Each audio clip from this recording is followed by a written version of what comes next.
Okay, let's talk money, because if you're researching a move to Central Oregon, this is probably a question that's like keeping you up at night.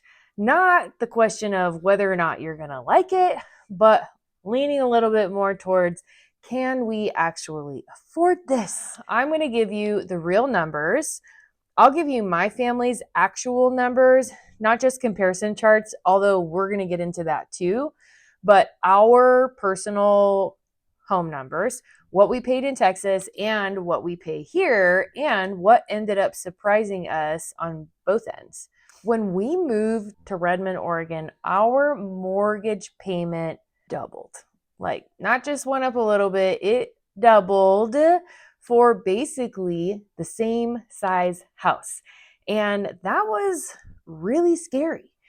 Literally laying awake at night, wondering if we had made a huge mistake, kind of scary. Here's our actual math. When we bought our house in Texas, we paid $239,000 in 2020.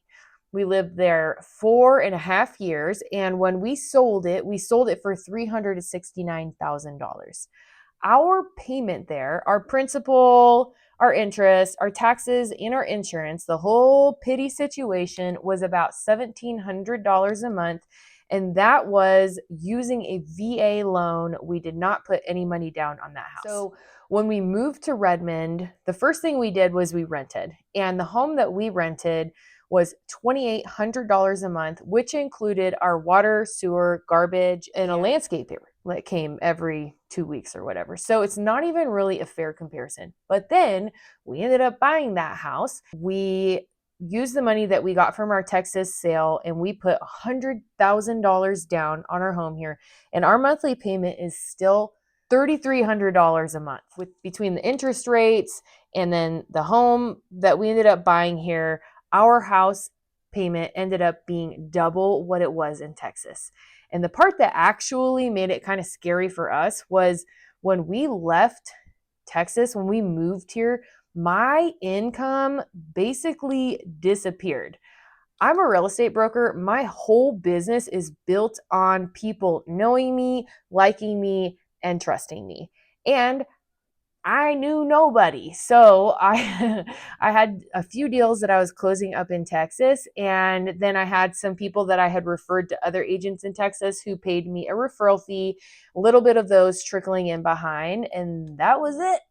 So we weren't just taking on a double payment, we were actually living with less my half of the income. And that's kind of a risk that if you have a job like mine, people don't really talk about. When you relocate, it's not just a housing number, there's a whole rebuilding that happens. And in my case, rebuilding my income from scratch in a place where nobody really knows who I am. Was it worth it? Yeah, totally. But I'm not going to pretend that that number didn't make us super nervous when we got into it. Here's something that a lot of people don't actually talk about. There's other costs that went down when we moved to Central Oregon. Our car insurance actually went down by 2/3. 2/3.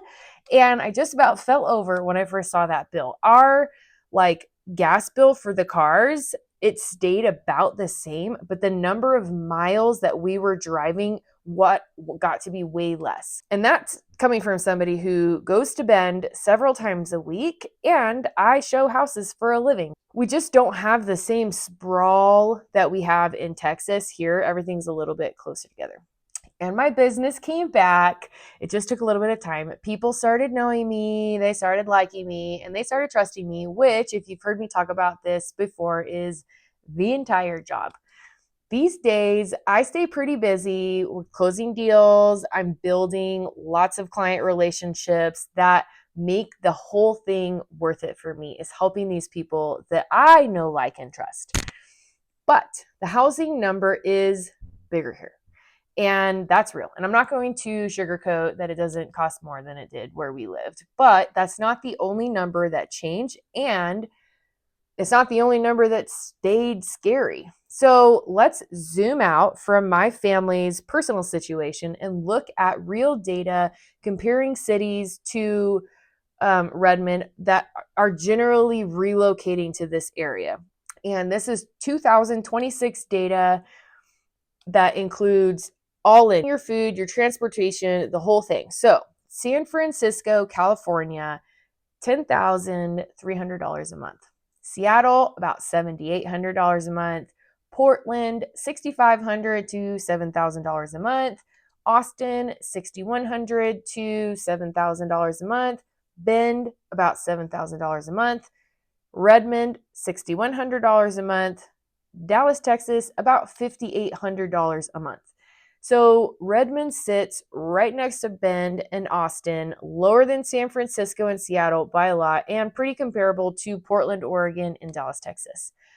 So here's where things get pretty interesting, though. The monthly cost of living is one number, but home prices in general is a whole different story. Here are the current median list prices for those same locations. San Francisco, $1.1 million.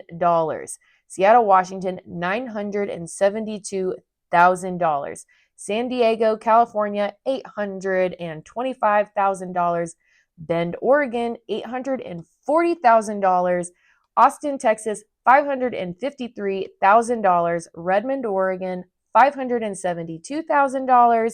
Portland, Oregon, $539,000. And Dallas, Texas, $455,000.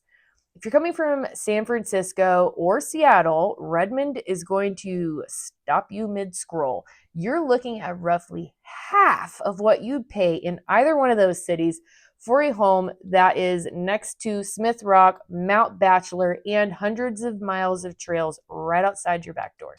If you're coming from Texas, like we were, the math is closer. Redmond's median is more similar to Austin and about $115,000 more than Dallas, Texas.